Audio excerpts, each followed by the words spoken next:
Quem sofre mais na cadeia, uma pessoa idosa ou um jovem? Eu quero conversar com você a respeito desse desafio de convivência na prisão. Eu quero começar esse vídeo dizendo que, lógico, que não dá pra ficar medindo aqui sofrimentos, porque cada pessoa vai encarar uma dificuldade na sua vida de uma forma diferente. Aqui é mais uma reflexão ampla, tá? Não estamos entrando no mérito objetivo de cada pessoa. O desafio de um jovem, ele tem ali, por exemplo, um garoto de 18 anos, 20 anos, 25 anos, vamos traçar aqui uma linha de 18 a 25 anos, ele quando perde a sua liberdade, quando chega na cadeia, primeiro ponto, ele chega sem experiência. O que eu digo de experiência?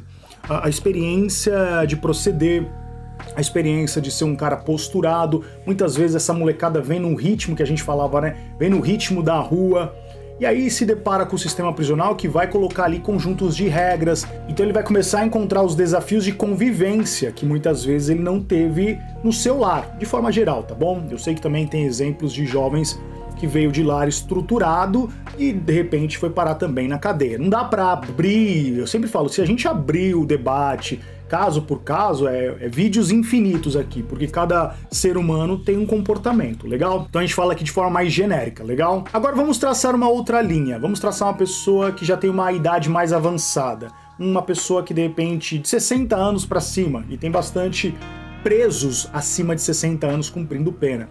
Ali você já tem uma outra linha, um homem que já está provado pela vida, tem as suas dificuldades físicas, suas dificuldades psicológicas.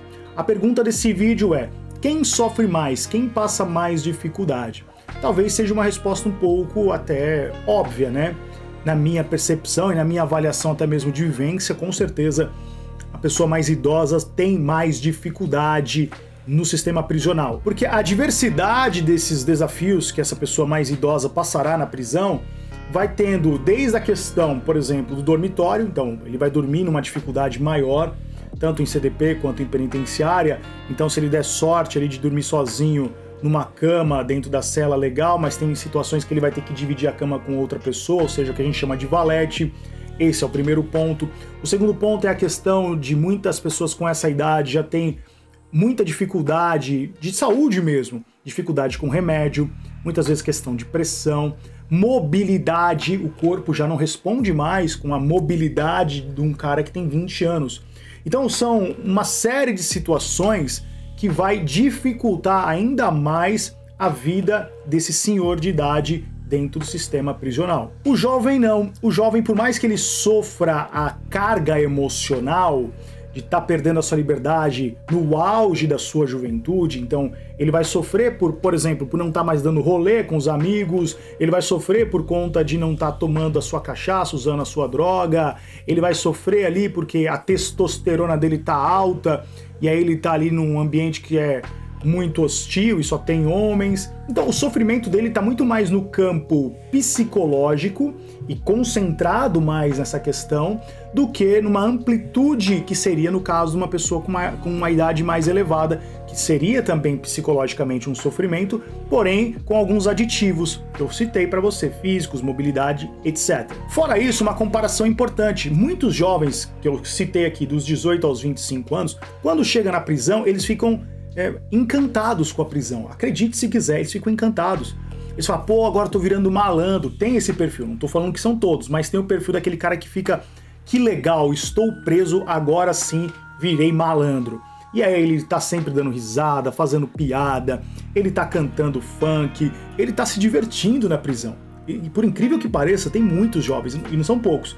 Se eu pudesse escalar de 10, 5 pelo menos tem esse perfil de ficar contente de estar na prisão, porque para ele aquilo está trazendo uma validação. Agora eu virei sujeito homem, agora sim virei o criminoso, agora sim eu sou um cara que vou chegar na rua e falar, já tirei cadeia. Existe, por incrível que pareça, existe pessoas assim, e muitas vezes esse jovem, e é importante a mãe prestar atenção no que eu vou dizer aqui, a mãe e a esposa, muitas vezes esse jovem no dia a dia, durante a semana lá, ele tem um comportamento, ele fica lá todo a milhãozão, todo feliz, etc. Na visita, ele mostra um outro personagem para a mãe. Na visita, ele, ai mãe, que saudade, ai mãe, vou melhorar, ai mãe, tudo na, que a gente chamava, né? Tudo na pioiagem, para que a mãe possa mandar o jumbo, não deixar de visitar, porque muitas vezes a mãe não apoia e não queria que o seu filho tivesse numa circunstância como aquela. E ela acredita que aquela lição que ele está passando vai promover nele uma mudança de caráter, uma mudança de vida. E muitas mães acabam se frustrando quando esse jovem sai de liberdade, ele volta a praticar as mesmas atividades, frustrando totalmente aquilo que ele havia prometido lá dentro. Então aqui fica até um conselho para você que é mãe, tá? Muitas vezes, e aqui é um dado interessante, esses jovens são jovens que não tiveram a presença paterna, não tiveram pai. E aí ele foi criando seus próprios movimentos na cabeça e não tem muita disciplina, para ser muito sincero. E a mãe, levando o conjunto de amor e de apoio, acaba até mesmo em algumas situações estragando o jovem, naquela superproteção, não aplicando às vezes uma regra que tem que ser aplicada, enfim, aqui já é um outro debate. Então o jovem, ele vai sofrer essa alteração. A pessoa com a idade mais avançada, ela vai ter ali uma dificuldade porque muitas vezes a sua esposa também já tem uma idade elevada, alguns filhos vão abandonar ele, não vão visitar com certa recorrência. Eu já peguei caras ali com 60, 70 anos de idade abandonados no sistema prisional, não recebendo uma visita, não recebendo carta, não recebendo jumbo. É triste, cara, é muito triste você ver um cara, um homem, chegar no final da sua vida. E aqui eu não tô discutindo o mérito do crime que ele cometeu, eu não tô aqui analisando se é certo, se é errado o que ele praticou e o que fez ele chegar até lá. Aqui é uma análise humana, aqui é uma análise de convivência dentro desse ambiente, desse cenário carcerário, tá? É importante fazer esse ponto, porque as pessoas falam, se não quisesse estar lá, era só não ter praticado o crime. Aí você fala assim, tudo bem, Bolsonaro vai pra cadeia.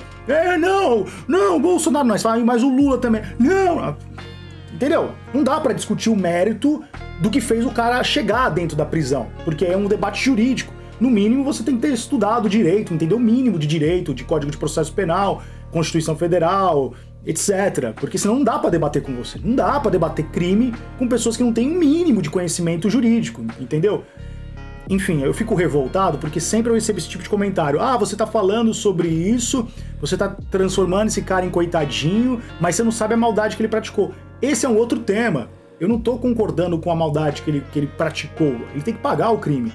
Aqui a análise é humana, tá? Fique isso claro aqui, por favor, fique isso claro. E outra coisa que traz muita revolta nessa experiência dentro do sistema prisional é uma situação que, por exemplo, depois dos 70 anos, a lei permite uma possibilidade desse cara com a idade mais avançada poder ter o benefício da prisão domiciliar. Mas isso não é aplicado para presos que eu classifico aqui como preso comum.